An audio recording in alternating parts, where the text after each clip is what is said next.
Hey, early childhood educators. Welcome to Human Skills Training, where we translate modern neuroscience into what actually works in practice. I'm your host, Chris Danilo, and my background is in child development and neuroscience. And for the last few years, I've been facilitating high energy, useful, and fun professional development workshops for educators like you.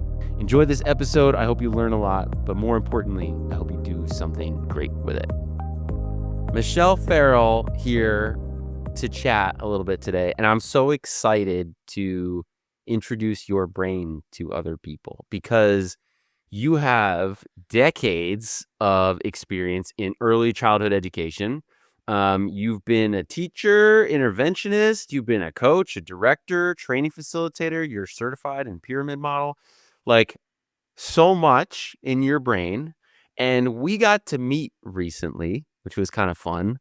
How did our worlds collide? The first time that we connected was at NACI, but we didn't actually physically connect. It was like a Right. hey, I kind of saw you in passing, and I checked out your session, and an email follow up after that, interested in the work that you're doing, and just let's connect. And knew And that for we would some both reason you were like, yeah, sure. That always makes good to make sense. more connections. It really is. You were so nice to me. And then we knew that we were going to both be at the Rocky Mountain Early Childhood That's Conference right. here in Denver. And I had the opportunity to come see your session. And there was a little bit of a scheduling room arrangement Oh my snafu gosh. for you. It was a And wild situation. And one of the things that is a great memory about that challenge was how you instantly just jumped in and started helping with stuff. Because I had my friend Brian there, who's an amazing person we could talk about. But he was helping me with the tech stuff and the recording and this and that. And we were holding all this stuff and trying to move it from this room to that room. And you were just like, can I help you? I was like, yes, please. it's like, Oh my man, if I was gosh. in that scenario, I hope somebody would be like, yeah, do you need some help? Yeah. Always, try to be the support that you would want. And I needed it. So I was instantly super grateful. Um, and man, we were able to set that up, no problem. It was so fun to have you there in that session. And I feel you know, what I've learned already, in just a couple interactions with you, so much about pyramid model and challenging behavior and team culture. And I was like, I know who needs to be on a podcast in front of more people, Michelle Farrell. And so tell me a little bit more about kind of the work you're doing now at, yeah, go ahead. Sure. So I, about a year ago, transitioned I was in a public charter. I had been in the public or charter school world for No. 13 years. And then Wow. So cool. um, prior to that, I was in private nonprofit schools as well. So I was in the classroom for, I don't know, 14, 15 years, and then moved Wow. into a dual role where I was a teacher director, and then moved into Hmm. an intervention role where I also took on some coaching responsibilities. And Wow. then my last couple of years in the school setting, I was a director, and it was post COVID, and there was a lot of challenges that came with that director work, a lot of things around staffing.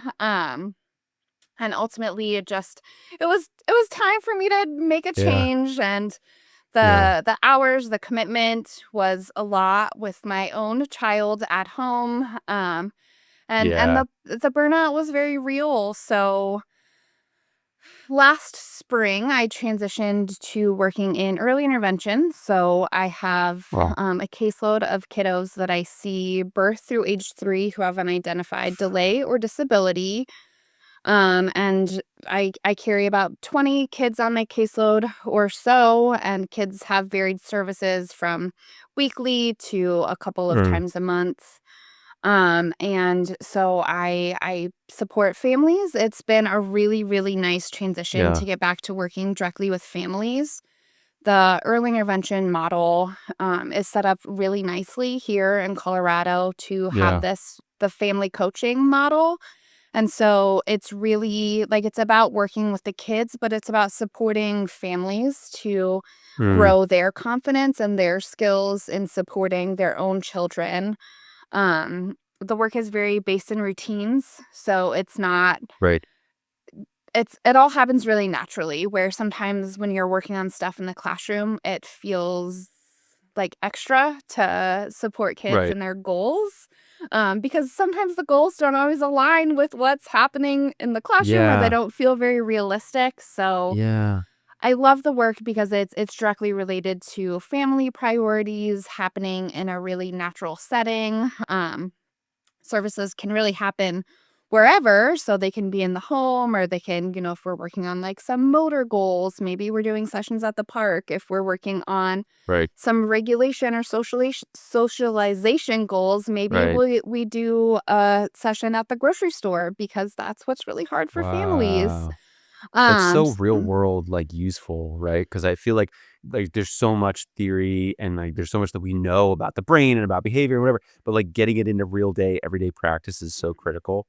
Like that's so great. Like what I think one of the things you mentioned that I think is so relevant is like being in the classroom and like, hey, this thing we're doing right now is working. So we're gonna roll with it as opposed to like, well, we have all these other objectives, like, or like if you have a kid who doesn't do well with transitions and you're like, well, this is going really well. Like, why would we stop this to go after these other things? Right. Like, so all these things you're talking about just feel so mega important. mhm, mhm.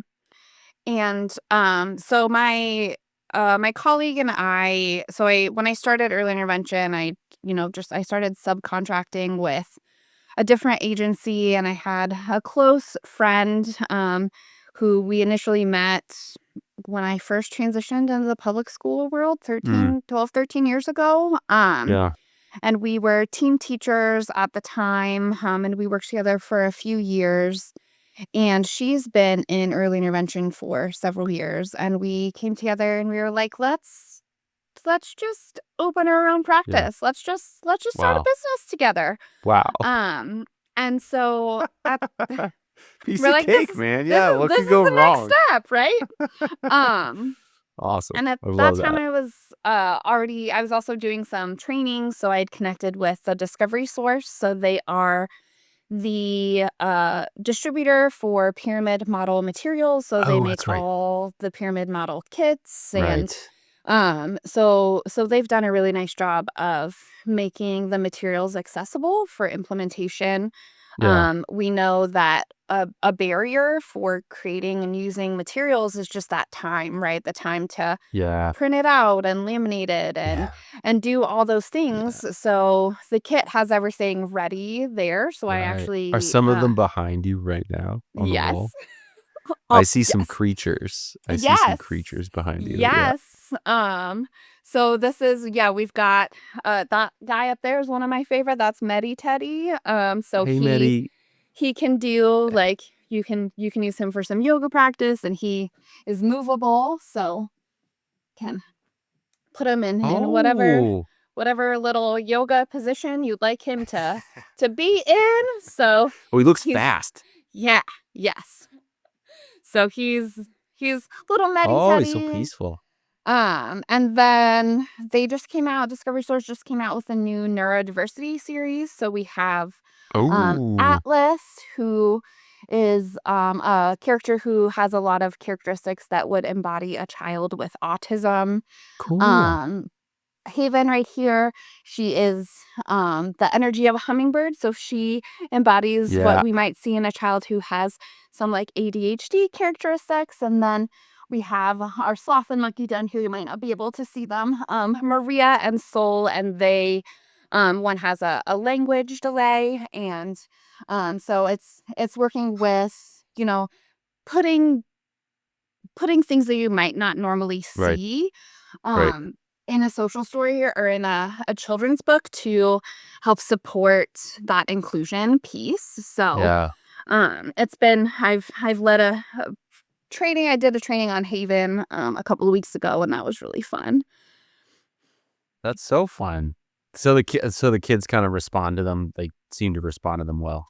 I think there's so much in puppet Yeah. storytelling. Right. Um, it's taken me a little bit of Mm. time to like really get on board with puppeteering.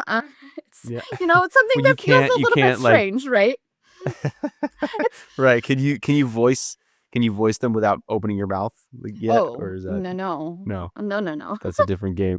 no. I mean, yeah, and so it's just one of those that like kids are gonna be far more interested if you have a Yeah. puppet helping to Yeah. read a social story Go than figure. Yeah. if it's Yeah. just you and your Right. mouth Right. yammering. Right. That makes perfect sense. Um, Right on. yeah, so I was doing trainings with the Discovery Source, and um Gina and I just decided. Gina's my colleague, my business partner. So she is like managing a lot of the EI side of it. So she's our director of family-based coaching. So she, does all of the EI side, the billing, the Right. looking at some of the referrals, all of that piece. And then I do more on the school-based coaching side while also carrying that EI caseload. So I Yeah. have a few schools that I see that I'm supporting with pyramid model implementation, and Yeah. then also doing some trainings and things. I'm wrapping up my first pyramid model training here with the new content in Yeah. Colorado. That's right. Colorado is on the cutting edge of a lot of things pyramid, Yep. but it took them a Yep. little bit to switch over to some of the new national content, and they just rolled that out this Oh, past October. So wow. it's been fun to lead the first series here with that new content, Holy and cow. helping to support teachers in that lead teacher qualification, and also just understanding best practices for social emotional Yeah. development and ultimately Right. supporting children with those challenging behaviors. Man, it's like you have so much happening. You're doing all of these trainings, right? Like so many people are coming to you for all of this knowledge and implementation skill. Like one of the things that I think is so everywhere, ubiquitous, and is so important, I think that I keep hearing at these conferences and with people who are like in the trenches working with kids is challenging behavior, challenging behavior, challenging behavior, challenging behavior. Like I feel like it's so easy to for an educator, a parent, anybody to just be like, this kid is a problem. There's nothing I can do. They're too far gone. Like they'll just be like, "Oh my gosh, I don't know. Nothing I'm doing works." Like I feel like it's so easy to go there so quickly, and I'm wondering, as a person who's done this a million times, and I love your bio on your website where you're like, I have a strong-willed daughter. Like, I just love that line, right? Because you get to live this at work, but you also get to live it and breathe it. You're a person who, um, walks the walk. You live it at home. So I was like, man, there must have been a moment or like a time that shaped you where you personally were like, oh, this is like manageable. I can work with this. I know what to do. I don't know if it's a confidence thing or if it changed the way you thought about challenging behavior. But I'm wondering if you have a story for us. I do have a story for you. This was pretty early in my teaching career, when I was fresh into being a lead teacher with my own classroom, and it's like so Right. exciting, right? Had Optimistic. What could go Yes, right? wrong? Like what could The whole world go ahead wrong? of you. Yeah. Yes. And I worked at the lab school down on campus, on the Aurora campus down at the Metropolitan State University of Denver. I had done work there when I was completing my undergrad. And then once I graduated, I moved into a supervising teacher role there. And at the time, they were piloting a new social emotional curriculum. And it was the early pyramid. Like, it was the first versions Oh, of the yeah. pyramid model. Right. And so we were like working towards fidelity of implementation, but Yeah. it was just parts of it, right? It wasn't like some of the wonderful pyramid work that's happening now. And it was with a pyramid facilitator who, has done a lot of work here in Colorado as well. So she was our coach. Um, Oh, and that's awesome. I had a child in my classroom who had some pretty deep trauma, was in an adoptive home and was struggling a lot in the classroom. And it was a kid who I felt like I had a pretty good relationship with, Hmm. but there was still some like pretty Yeah. big, challenging, like disruptive, eruptive behaviors, like just a lot. Um, and so I had this coach who said, "I think you need to work on your 5 to 1." And I was like, "What is five? Like, what are you talking Yeah. about?" And she said, "Your 5 to 1 is your ratio of your positive interactions to your negative or neutral interactions with this Hmm. child." And she said, I don't think that you're really aware of how many directives and how much demand you're Whoa. putting on this child on the day to day." And me and my new fresh teacher brain, Right. um, Right.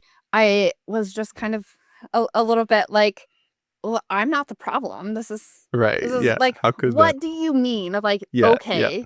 Yeah. And so I dug my heels in a little bit and was like, "All right, fine. Like, I'm going to implement, and I'm going to implement so that I can really show you that Right. your strategy is not going to work." Right. And so we came up with a tracking system. We used a pipe cleaner with little pony beads on it that had 5 beads. And so every time that I had a positive interaction, a bead went over. And then every time that I had to give a directive or I had a negative interaction with that child, all of the beads Wow. moved back over. And Oh, we, wow. You so, reset all and of it. You start from zero. Okay. yep, Got it. you start from zero. You just Yeah. restart back at the Right. beginning, right? Like, all right, I got to build up 5 more. Right. You got to build them up. Yeah. Jeez. And so we started really small, right? If you're trying to think of your 5 to 1 and you're trying to think about it like universally with your whole class, 20 children, trying to like it's too much Yeah. information to hold in your Yeah. brain. And even tracking with one kid is a lot. You're with children for 8 hours a day, right? Like, it's a Right. lot of time to be that Yeah. engaged. So we chose specific times of the day that were either right before challenging behavior was likely to occur or in the midst of when that challenging behavior was likely to occur, and we would set like a timer. So like, okay, now's my 20-minute window. For the next 20 minutes, I'm going to really intentionally focus and count my 5 to 1, Mm-hmm. knowing that bringing your awareness to that is the first step, and that once you're aware of Yeah. the Yeah. positive to negative, you're gonna just naturally start doing it Right. more. Right. Um, this is also when I really learned about using positive narration or positive descriptive feedback as a redirective strategy. So a way to get other children back on task without telling them what to do by by noticing what the children in the classroom are doing that are on the right track, right? Like, Okay. So, you give the direction it's time to clean up, right? So I'm going to just start positively narrating instead of telling little Johnny to clean up 5 times after right. I've given the direction. Right. I'm going to say, "I see the way that Susanna is putting the toys in the bucket, and I see the way Right. that Jackson is putting the bucket on the shelf. I see the way that Sarah is walking over to get her coat." Just Yeah. any of those, like, wherever they are in the step of the process. Right. And most of the time, that child who's not doing what they are supposed to be doing is going to cue Right. in to, "Oh, okay, that's what I need to be Right. doing." Um, Most of the so time. most of the time, not always, Yeah. right? Like, I I feel would give like it a I rule it's of so Yeah, I'm sure that nothing's for sure, nothing's perfect, right? I'm like, it's so funny because whenever we do these sort of examples of challenging behavior and what most people, I think most people that I've worked with instantly see their kids or their students or, the people that they work with. And I feel like I always think about myself. Like, I'm just like, oh, I would have been that kid who was like, the problem with here or there. So when you say, like, I see the way Susie's picking up, I see the way Jackson is handling, I'm like, I'm the problem kid who I'm just like, teacher's pet. You know what I mean? Where I'm just like, I'll dig into the problem even more. Like, Mhm.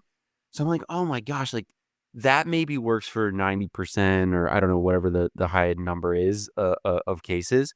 But like, there are, I'm sure a few that aren't working. Like, what do you do when you're like, okay, this is the thing I know usually works and now it's not working?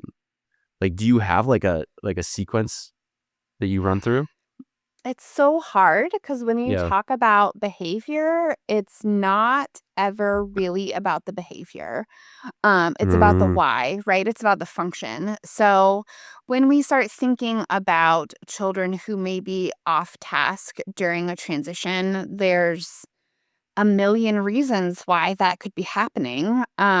yeah. When we look at behavior functions, we know that usually it's to avoid or obtain something. So, avoid Right. attention, avoid a challenging task, avoid a transition, avoid an adult, avoid a peer. Like, there's this avoidance component, but there's also Mm, this. I'm seeking something. yeah. Like I want attention, and even if it's negative attention, that's attention. Or maybe I have a sensory need, or, maybe there's something even deeper around like peer connection. I'm craving some kind of Right. peer connection, Right. and I'm doing this thing that looks like it's for this, but it's really for Right. this. And so that's why behavior is so hard, right? Yeah. There's no like intervention for like, okay, you have a child who's hitting in your classroom. Right. Okay, here's the exact intervention, because the intervention is going to change based on what the function of the behavior Mhm. is. It Right. also is going to change based on the skills that that child already has. What Right. do they already have? What do they love? What are they really good at? And how can we take those strengths and build upon them and teach them some of these new or missing skills that are going to help Right. support them and are going to help reduce this challenging behavior? Mm. I love how you're approaching this, right? You're like, it's the like, whatever it is, it's not clear, but it's also somewhere. It's something. And, as opposed to like, I think, most untrained people would probably immediately get into a power struggle. Mhm, I said, this is what we're doing. mhm, And their authority comes from them being a bigger person, right? mhm, Or the person in charge. And so we end up in this power struggle. Like, I think that's so easy to just go straight to like, I said this, mhm, um, versus your approach, which is just like, well, what is it that this, like, that's a curiosity. Like, that's a mhm. completely different, like emotional response that you had inside yourself. How did you do that?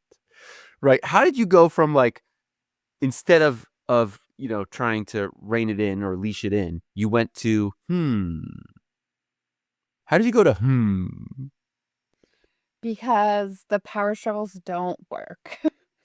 They Right. just don't, right? Like, Right. Yeah, right. um, and I mean, I think some of it comes down just to working with, a lot of children who struggled. Yeah, My time and my experience was in communities that had high numbers of children who had identified delays or disabilities. yeah, The last school that I worked at, there was, in our ECE program, our 4 classrooms, we had over 13 different languages spoken, but in the whole school, there was over 40 different languages spoken, pre-K through wow. 5th grade. Um, Wow.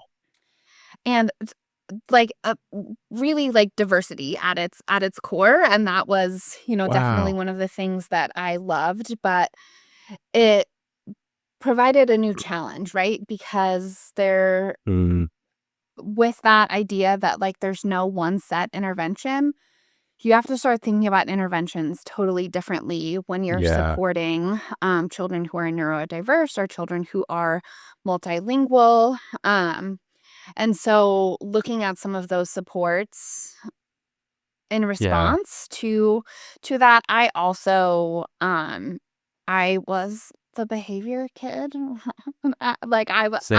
Yeah. like Yeah. so I Empathy. feel yes, like Yeah. that. And my daughter's 4 now, but most of my career I didn't have children. I was, a Yeah. teacher without kids, and I think that Right.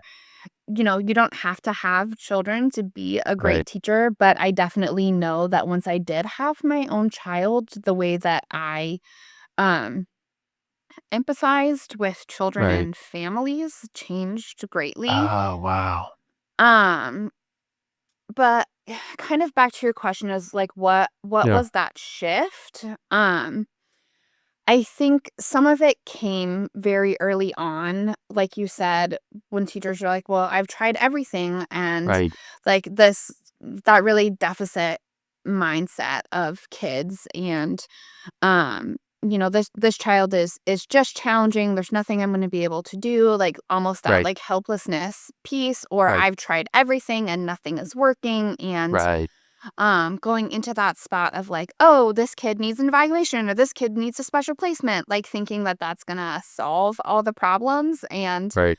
we know that identification of a delay or disability is an important part of the step, but it's Mm, not like you get that child identified for special education services and now they're a special education student and they're no longer your right. student. Like they're Right. still your student, and there's Yeah. it's still your responsibility to Right. meet them where they're at, and provide the supports and accommodations for them. Right. And so, I think that I was a teacher that was like in that mindset initially Mhm. early in my career, that like it can't be my fault, like this has to come back to the kid. Right. And Yeah. um and the more that I was able to just dig in kind of with that lens of curiosity, we I was able, after lots of years in the classroom, you get lots of exposures to different interventions and things that you can try, strategies. Right. And I felt like I just like kept building up my bank of strategies, your teacher tool bag. Mm, And I found that when I was able to look at some of these behaviors with this lens of curiosity, I had more success at identifying which tool was going to fix which problem. Um, and then started to have some more success, supporting others to talk mhm. through some of those behaviors by asking questions around that why and that function. Right. Um, I that was probably right around the time that I had taken the initial pyramid model class. Right. And so that was also when I was introduced to a lot of the pyramid Right. model strategies. And even though I was not like a practitioner that Right. used the practices with fidelity all of those Right. Right. years, like they were always there was Yeah. always a focus on relationship building and structure and schedule and routines, and all of those just key pieces that we know Right. have to be in place in the classroom. Mhm. And when they're not in place, maybe you would have otherwise had like one challenging behavior kiddo rising to the top of the pyramid. Mhm. And without those strategies in place, you don't have structure, your schedule is, not balanced, or your expectations aren't clear, you don't have Right. supports for carrying through routines, like all of those pieces. If you don't have those in place, then you're going to have way more kids that are rising up to the top of the pyramid Right. needing these intensive individualized supports, and you can't manage 5 Right. individualized intervention plans in Right. your classroom. It's not possible. So that's why we Right. look at the supports for all kids down at the bottom of the pyramid. Right. That makes sense. Yeah, I mean, you have your limited resources. Some people get a co-teacher. That's great, Uh-huh. right? I don't think that's the case for everyone's kind of setup. Um, One of the things I'm thinking about as you're talking about this is like not just the behavior that's happening in the classroom, but like or in this, the learning center, wherever. I feel like there's also there's also the culture and behavior of what's happening of the educators themselves, like the team itself. Like, what would you say you see or hear in teams that respond effectively to like challenging behavior, right? Because you've been in classrooms, you've like trained on this, you've had firsthand experience with it as a teacher, but also as a parent. Like, what do you see or hear? Like, what are those symptoms that make you say, "Oh, this team is got it. Like they're pinning these down, like it's working." I think communication is a huge part Mm, of it. Like, um, when we're thinking about challenging behavior, like, I don't know, I kind of think about it like in levels, right? Like, you have challenging okay. behavior that's like annoying. Right. You have, Non-violent, but just yes, irritating. Right, right, yes. right. Um, and then like you have sometimes like kids are truly in crisis Yeah, and um those behaviors are so hard for the adults because it's hard to see this child in crisis. But yeah, strong teams are able to um support each other in a different way. There's yeah. not as much like blame shifting and Ooh, um right. there's this it's that instead of that deficit based mindset, like moving towards that strength based mindset, keeping that goal Hmm. that like we have a vision without understanding where we want kids to go, without understanding their skill gaps and what they need to be successful socially in the classroom. We're running in circles, we're on a hamster wheel, Yeah, right. and that's exhausting. And Yeah, teams that don't feel like they have a plan to like I think the planning right. piece, it's so important because Mm, even if the behaviors are big and they're challenging, and they're destructive or violent and hard and, like bring up your own stuff as an adult, if you yeah, have a plan, then you're like, okay, but I know what to do. Like I have an in the yeah, moment plan. I have outlined my responses. right. I have developed my own neutralizing routine so that I'm putting Mm, a pause in between the behavior and my response. Granted that whoa. it's not a dangerous behavior, right? Like I Right, have right. a minute to take a sip of my water before I go and Hmm. redirect the behavior so that I can think Right, about what I'm going to right, say and I'm not going to right, rattle off the first thing that comes to my brain. right. Um Wow. so, thinking about those things and having that plan, like, okay, I know that if this child does X, Y, or Z, we've done the analysis on the function. We have a best guess about what the function is. I know that my response is not going to reinforce. And as soon as the child does the correct behavior, I'm going to provide positive descriptive feedback about what they did well. And, like it's Yeah, almost like formulaic, but right, like right. flexible in a way too. Huh. So really, like, I think teams that are supporting those big challenging behaviors really, really well, it's coming down to the planning piece, the work that's Mm, done well before the behavior is right. out of control. Right. Like we have a fire emergency plan. Like it's on the wall. We know I'm going to go here. You're going to here. We're going to meet here. And if that doesn't happen in 3 minutes, then we know to go, something else is wrong, and like to go to the next step and call this person. Like that makes perfect sense that like, hey, we agree as a team. This is how we solve this. And I feel like so much of like I've worked with a lot of teams, and I feel like so much like there's this common misconception about team culture that like, oh, culture, like we have a great team culture, like we have a Keurig in the office, or like there's a ping pong table, or like, you know what I mean? It's like all this stuff that like doesn't matter. And one of my favorite authors and thinkers, Seth Godin, is always like, um, culture is basically people like us do things like this.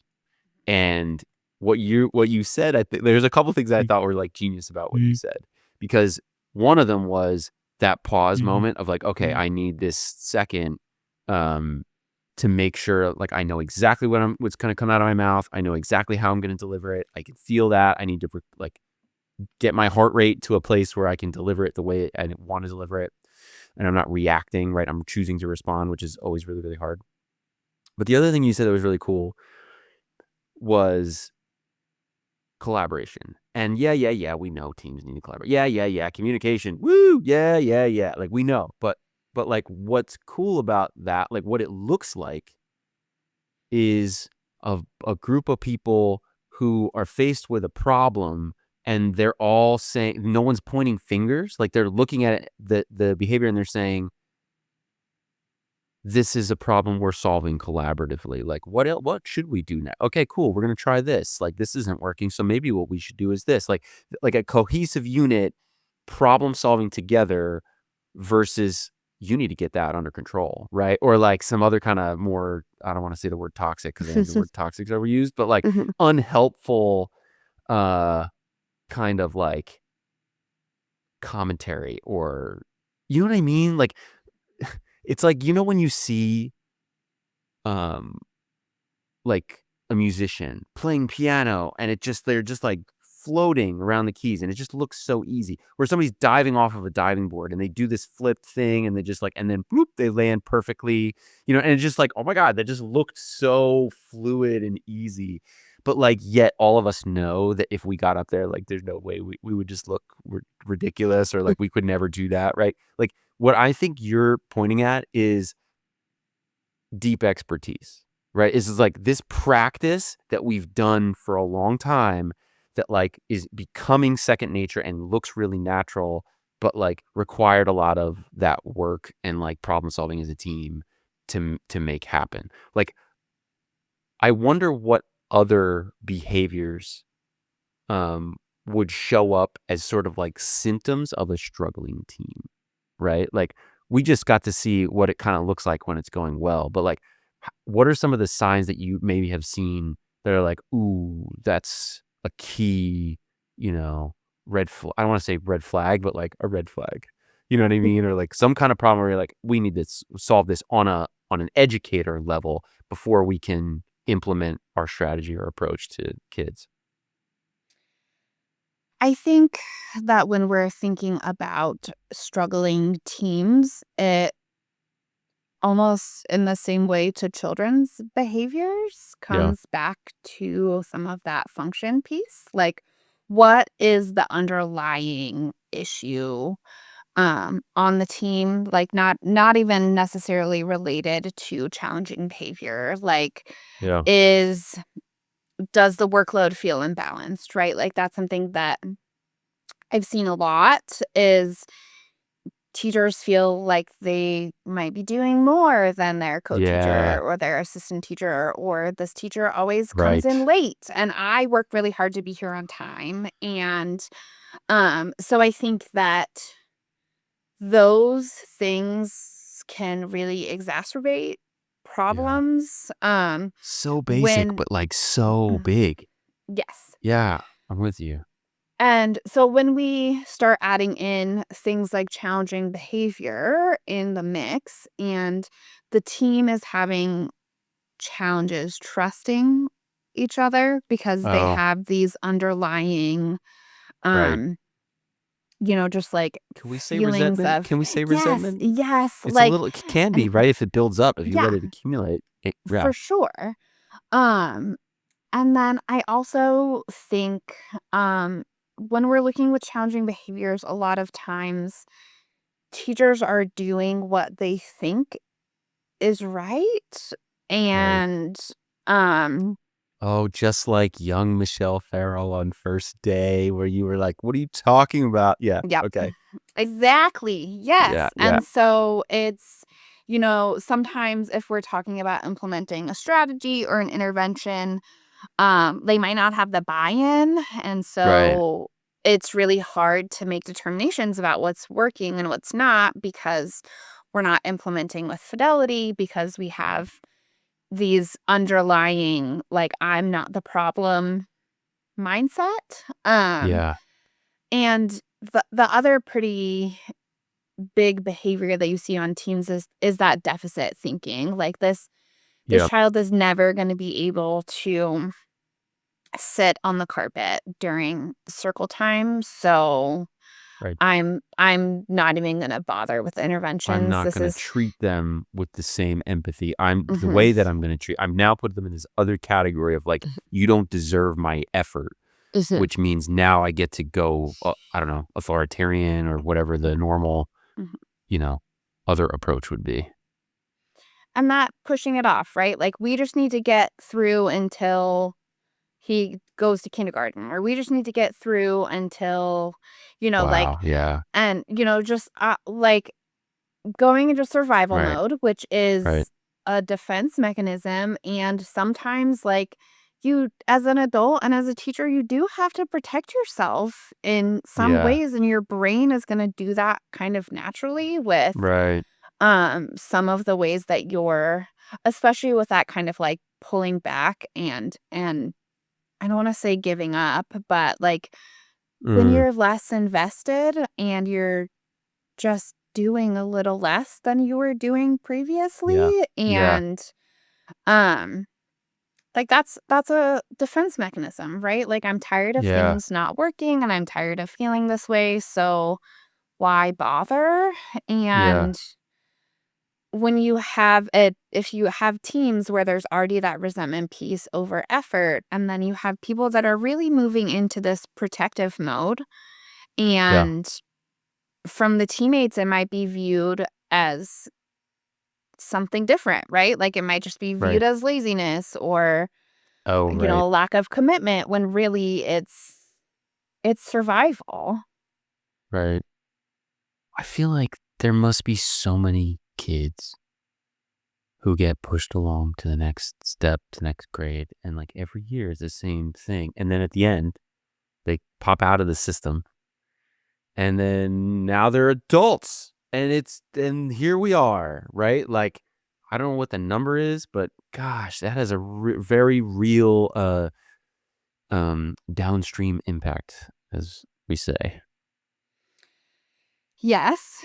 And there's also, um, like you work in the field. I'm sure you're familiar with the statistics on the expulsion rates Oh in gosh. preschool classrooms. So We preschoolers were just are talking about that, yeah, yeah, they're yeah, suspended at a much higher rate, and within those numbers, we also know that Black boys are suspended at a even higher rate than right, their peers of different races and genders, right, and right, that Black girls too are also not as high. Their right, expulsion rate is not as high as Black boys, but also is higher right, than their white peers. And right, I think too that deficit based mindset can really allow yeah, that to continue happening. right, With this, the idea of like we can't meet their needs here. yeah, Like we right, don't have the support and we don't have the resources and we can't meet their needs here. So right, we're going to discontinue your yep, care right, and right, and here and we that's are. it, right? And That's then it. Yeah, the family doesn't have any other choice but to go try to start over somewhere else. A right, lot of right, times families are not super upfront about why they right, left their previous obviously, program. right, of Um course, and then they do the whole thing all over again, right, and right, yeah, I mean, the impact on those children, their first school experiences being so Right. negative Right. when like school should be a safe place and it should Right. be a supportive place that provides developmentally appropriate experiences Right. for us. And I Right. think that is ultimately like another kind of underlying cause of some of these big behaviors is that we're asking children to sit on the carpet for a 20-minute circle time Yeah. when Yeah. their attention span does not allow for that. And then we're punishing them and we're getting upset with them when they're engaging in behaviors that Mm. are setting to avoid these developmentally Yeah. inappropriate experiences. Right. And I hear from teachers a lot, like, we have to prepare them for kindergarten. Um, Right. and so I don't know if you're Right. familiar with Dr. Rosemary Allen. She's amazing. She is a professor here at Metro. She was one of my professors when I was in undergrad, and she does a lot of work in the field around equity and justice work Yeah. for Yeah. children of color. And she has a few, I've seen her speak many, many times, but one of the things that I've heard her say a few times is that it's not our responsibility as pre-K or ECE teachers or TK or whatever you want to call Right. it, Right. Right. this pre-kindergarten year, it's not our responsibility to prepare children for developmentally inappropriate kindergartens by using developmentally inappropriate practices in our own rooms. Right. Gosh, it seems so straightforward though when you say it like that, right? Versus like if I'm thinking of like a director who's like, you know, a director of a childcare center or like, preschool, and they're just struggling to just keep it all together, right? And it's like, how can I don't have the tools, like I'm just assuming the mindset here, right? Like I don't actually know. I'm assuming the mindset is gotta be like, I don't have the tools and resources. I don't know how to fix this. Nobody on my team knows how to like, right? Like we can't problem solve here. Like the only way for the business or like for the group, the organization, the agency to keep going is to like remove this thing, this problem, and that's how we're gonna solve it. Like how how could a person who's in that position like what would they have to see to believe that like the approach of curiosity and like, hey, your kid doesn't have a problem. You said something that resonated with me. The language was like, um, if the child is not giving you a hard time, they're having a hard time. How do you get a director to see that, or believe that there's a way to help that kid that also like supports teachers and educating everyone else in the system? That's such Is a that an big impossible question? question. Like Is it it's impossible?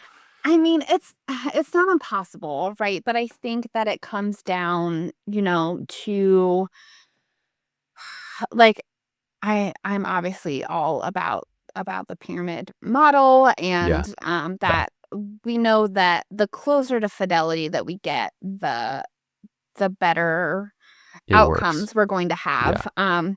We do have a few pyramid model implementation sites here in Colorado. right. So for programs who are interested in doing implementation, I would suggest that they go visit a site and see it in action. Yeah, they gotta Um, see it to believe it. because that like we were talking earlier, you're getting ready to make a move here and you're like Yeah, sometimes you just got to go and you just got to see how it feels, yeah, right? It's about the right, feeling. right. And when you walk into a classroom with strong pyramid model implementation, it's that Mm, same. It's that feeling, right? Things feel good.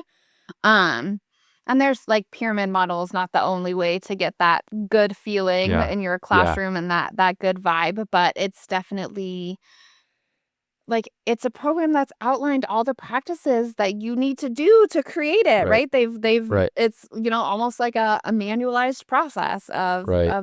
these are all the supports that are needed to Mm. happen to have this, Yeah. this strong, Yeah. um, but I also,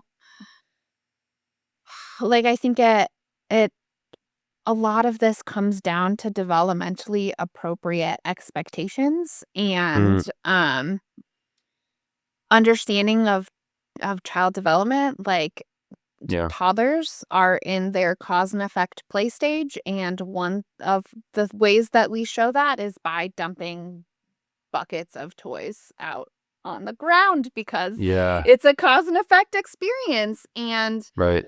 we know post COVID, like, we might be teaching in preschool classrooms, ECE 3 or 4s, and we might have children that are developmentally functioning closer to a toddler level who might Right. be in that Right. cause and effect play stage for Right. longer than we would have expected. And if we don't understand child development and the stages of play and the skills and the types of play that children need to support those Right. skills, and we don't create environments that support where children are in their development, that's when behaviors are going to happen Yeah. too. So I Right. think, Right.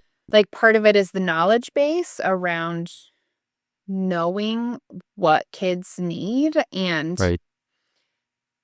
setting up structures to help them be successful. And again, coming back to that behavior and viewing it Yeah. like, because we all have our hot button behaviors, right? If you are a Right. toddler teacher and children dumping toys is a hot button behavior for you, maybe a Oh, I different see. age group is going to be a better fit for you, right? Like, Wow.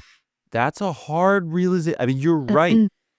Right? Like, maybe that's not sustainable, but that's a hard realization, I feel like.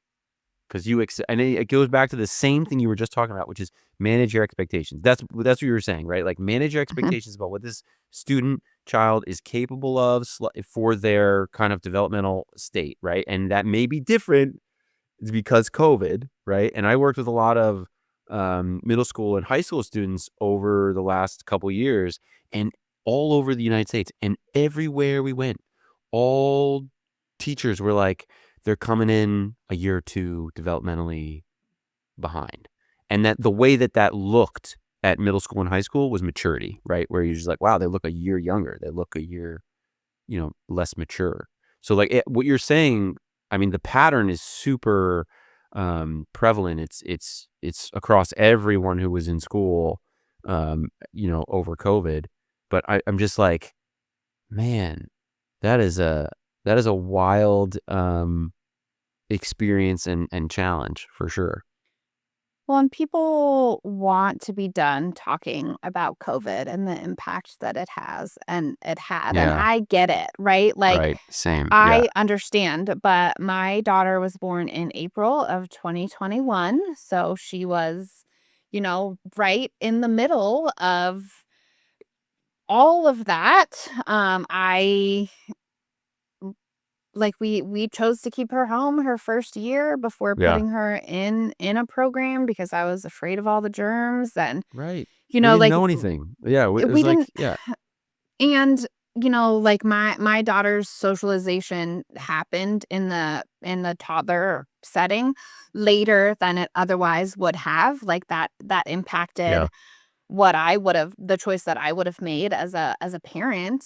Right. But also, like, my daughter's going into her pre-K 4 year. So, Yeah. like, we Right. wanna pretend that it's over, but, Right. like, there were impacts on my daughter, and she's going into pre-K 4. So, like, Yeah. ECE teachers, pre-K teachers, early childhood educators, like, in a Yeah. few years, like, yeah, we can stop talking about Yeah. the impacts of COVID on such a, Right. Right. high level, but Right. the kids in your programs right now are kids who were impacted. They are children who Yeah. had different experiences than they otherwise would have had, Mhm. and parents working from home. Like, we know that um children who are in affluent homes are being spoken to way more than children who Right. are living in poverty. Right. Like there, depending on which Right. study you're quoting, like Right. I want to say like 17,000 more words a More day. words. Yeah.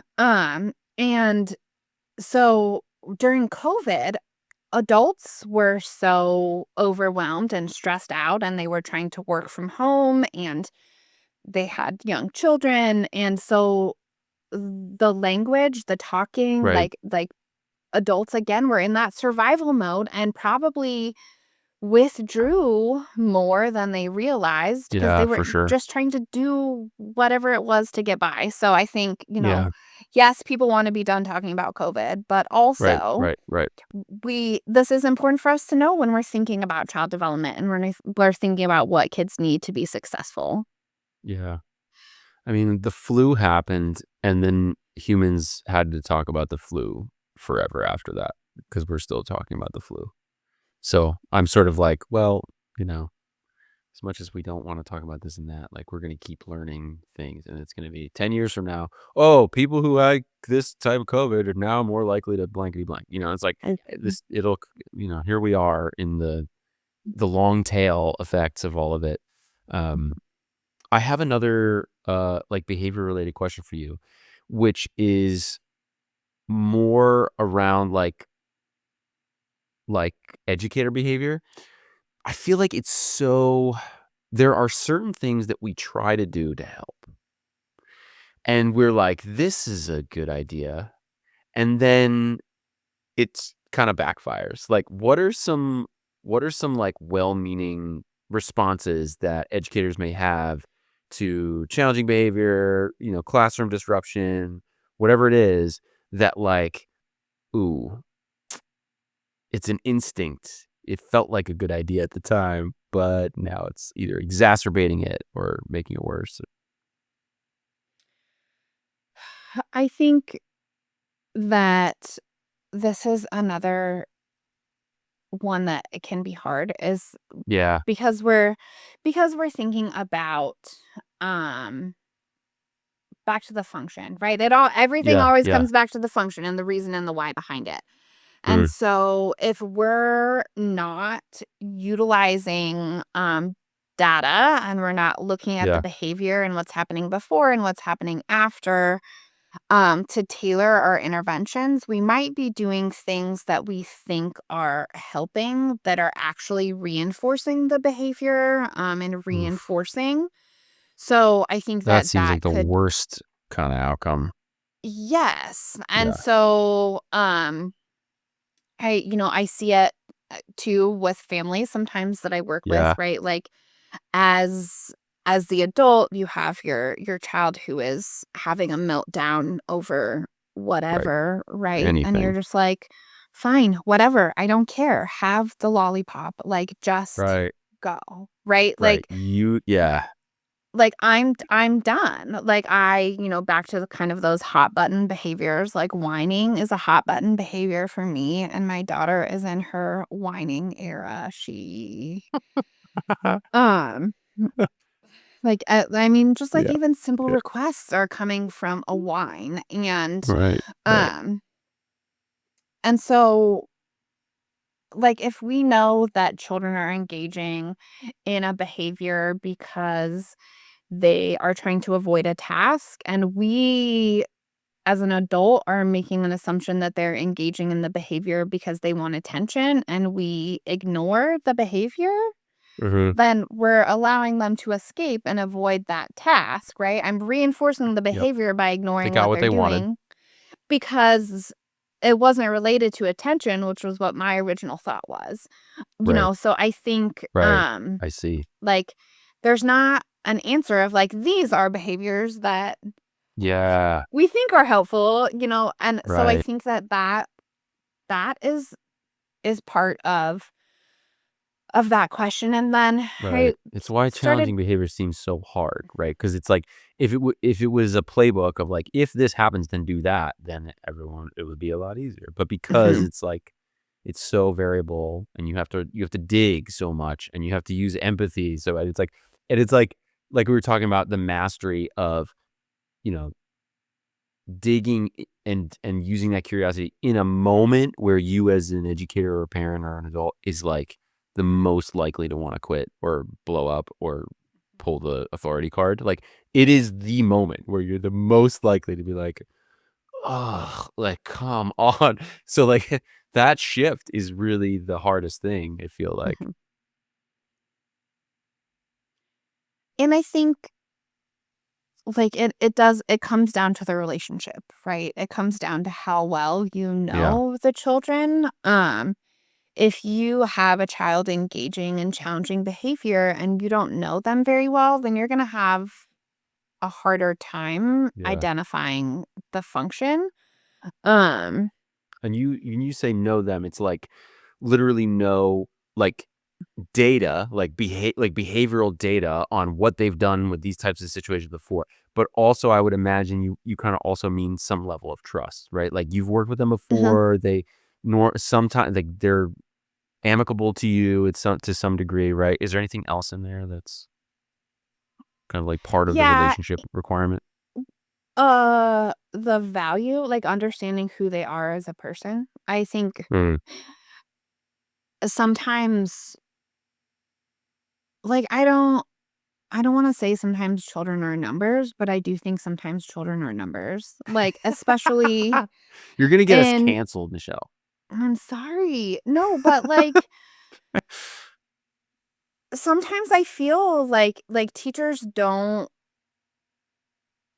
know what the child really likes. Like Yeah. who like what's going to make you laugh and what like Yeah. who's your favorite TV character and Right. and I Like, if you I see just this play their favorite song, they're more likely to come back for a second. right.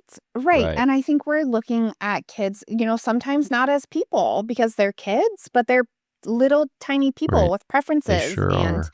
um and so I think that can be a challenge and can be a barrier. This is one of the things, when we're looking to create some of these individualized interventions or individualized behavior plans, Yeah. um, we need to have a list of response strategies. We need to know how we're not going to respond because we don't want to Yeah. reinforce the behavior. And then we also need to know positive responses that are going to reinforce the behavior. And it is always a challenge when you Mm. come to that spot and you're like, okay, what does this child like? And if the teacher has no answers, or they say they don't like anything, or they like destroying the room, Oh. or they blah blah, like Yeah, they so go back to negative. that deficit mindset, then that's clear that like you don't know this child as a person. Right. Like you see this child as I don't like the only word that's coming to my head is like by a number, but it's not Right. like it's just, Right. like you're Yeah. not valuing them for who they are in life and as a learner. And I think that adds a whole other Yeah. layer of that Right. relationship piece. It's really hard to build Yeah. relationships if you don't see children for who they are. That makes perfect sense to me. I'm thinking of myself again.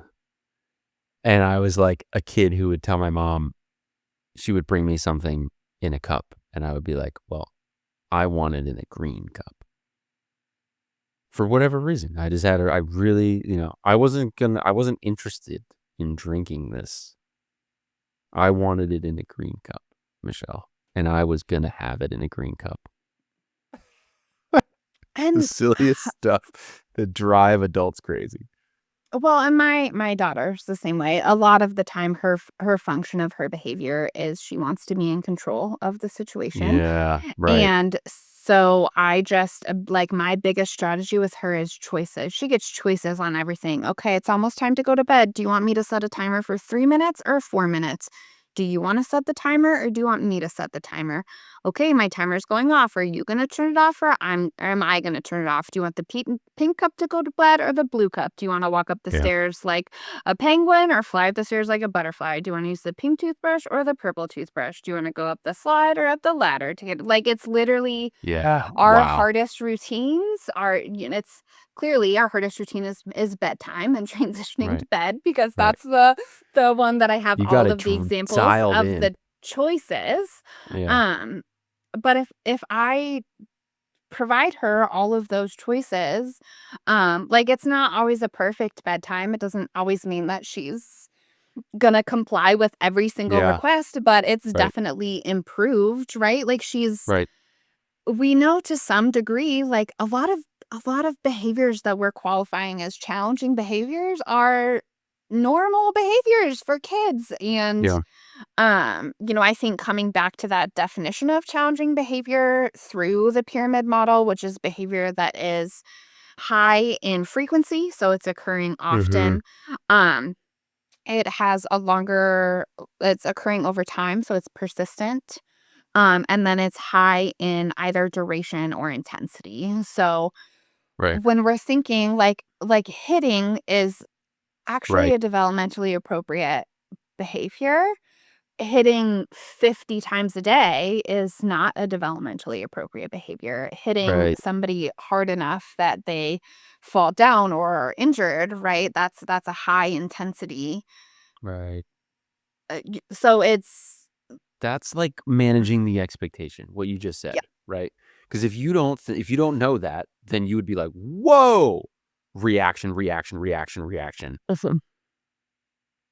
Like, holy smokes. Like, I feel like there there's there's the agreement of your team that has to be like, hey, we agree, like, these are the ways that we will handle things. These are the ways we will not handle things. Like, there's a charter on the wall, or like, I don't know, maybe that's overkill, but like, there's a charter that everyone's just like, this is how we do this, that we can all refer to. But then there's also the kind of like, here's how we internally will choose to respond to these things. Like, we will have these expectations. These are the developmental categories that people are in. Like, this is the kid's Mhm. swing zone. Like, here's what we expect to happen, and then here's how we expect to respond. Like, those are the kind of like expectation charters that I was. Is that a thing? Do people do that? Is that like is that a thing people do?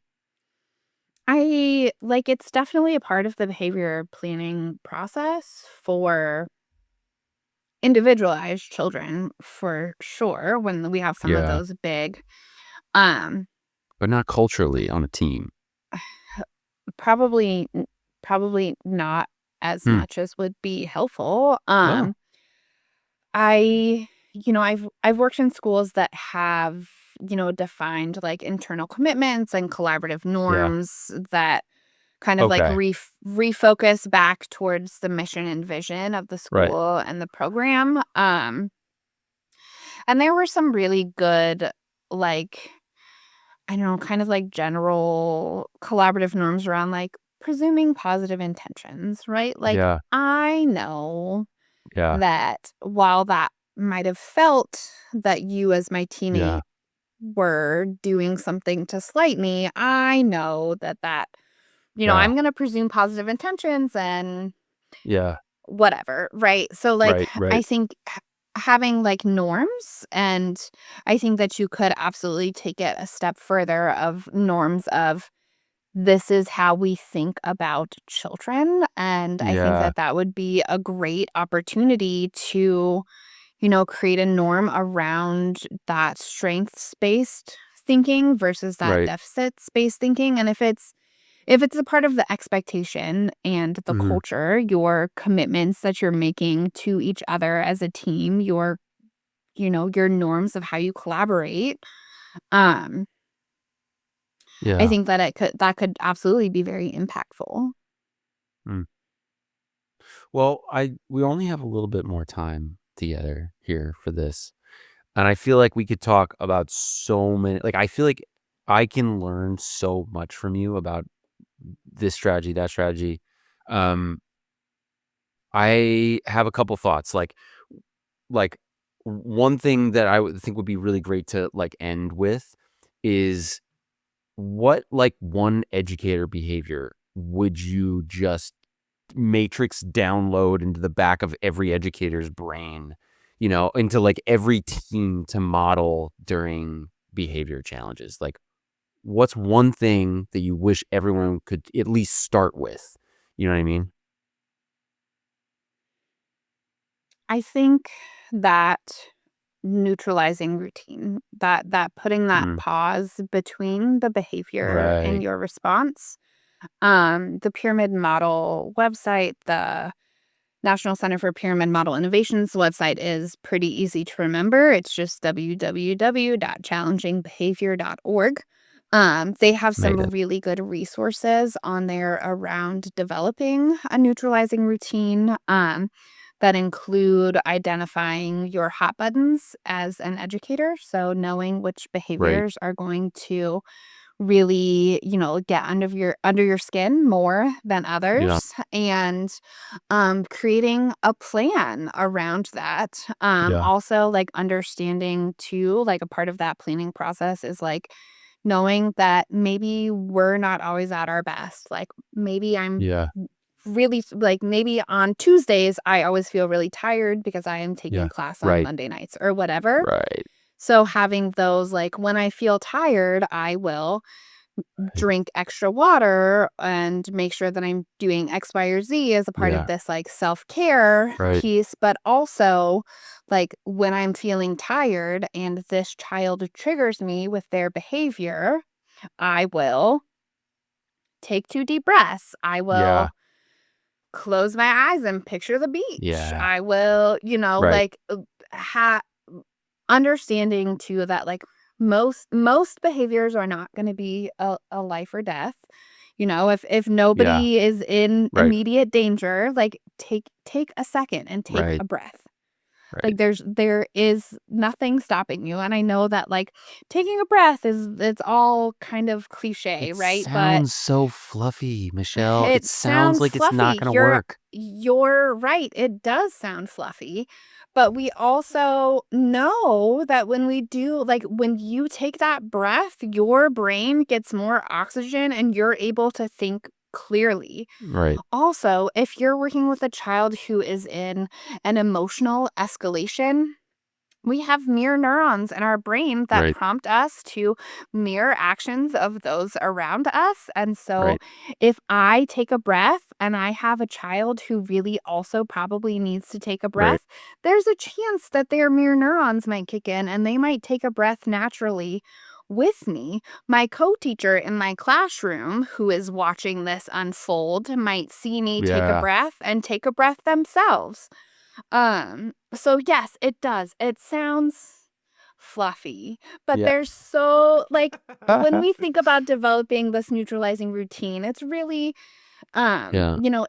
it's individualized to you as a person. So, like, maybe taking a breath is not going to be a Yeah. strategy for you, but Right. maybe you have a favorite song and you want to in your head sing the first 2 lines of that song, while Mhm. you, like, put yourself in closer proximity to that child, to whatever, like, maybe Right. you have a Right. Right. Right. mantra. Right. Right. Like, conscious discipline has a mantra around, like, I am safe, keep breathing, I can handle this, right? Like, maybe that's what is in your neutralizing routine and is putting that pause Mm. between the behavior and your response. So it doesn't have to be a breath, but Yeah. it does need to be a reflection. Like, Right. teachers need to be reflecting on what behaviors are bothering them. They need to create a plan for when those behaviors come up, and they need to Right. have some sort of self-care and identifying, like, when they're not at their best as well. Right. Yeah. I feel So I like I've gave you been I gave you, like, 3 answers to you're That's like, "What's solid. one thing that the teachers can do?" And I'm like, "They can do all 3 of these things." That is a heck of a return on investment right there, for sure. What's like one thing you are really optimistic about? What's giving you hope right now? Um, in the landscape of everything in 2025 when we're recording this, like what's giving you hope about how teams will support each other through some of these like really difficult moments? Like teachers are still in it. Like they're still teachers are still showing up. Like Yeah. that's hopeful, right? Yeah. Like people are still in and doing the work. People are excited to learn. I was on a Mm. grant. I led a grant funded training last night with over 100 participants who gave up their time to come and listen to me and Jana talk about the pyramid model. And Yeah. they left with a lot of strategies, and I think Yeah. that is what gives me hope, right? Like teachers are still showing up. They want to Yeah. learn more. They want to do better, right? Like Yeah. do what you know until you know better and do better.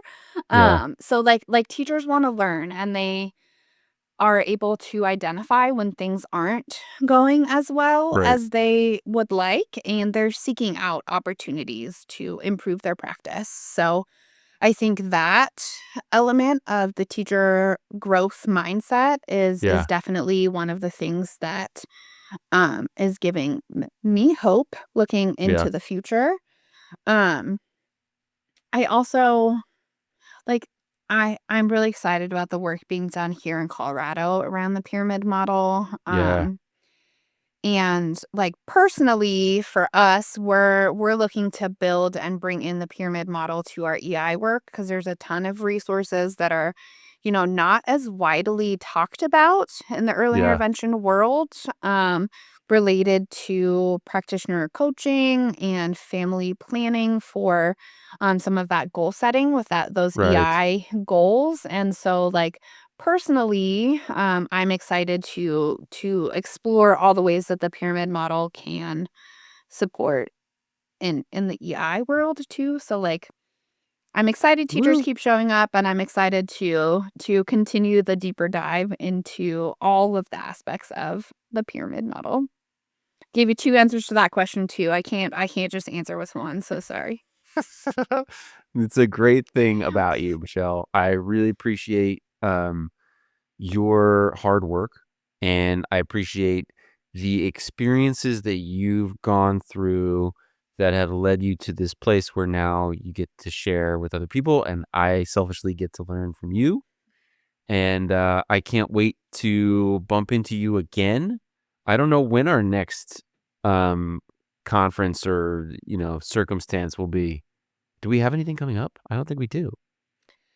I did not. I decided to not do NACI this year. I submitted for the You've done so DEC. many talks that I I've don't even I blame you. I'm in a spot where I'm like, I just, like traveling is expensive, and it's one of those where I'm like, I can commit to only so many, and so I'm not sure when my next like a conference appearance will be, but I'm sure we'll run into each other, and I'm you're sure we will.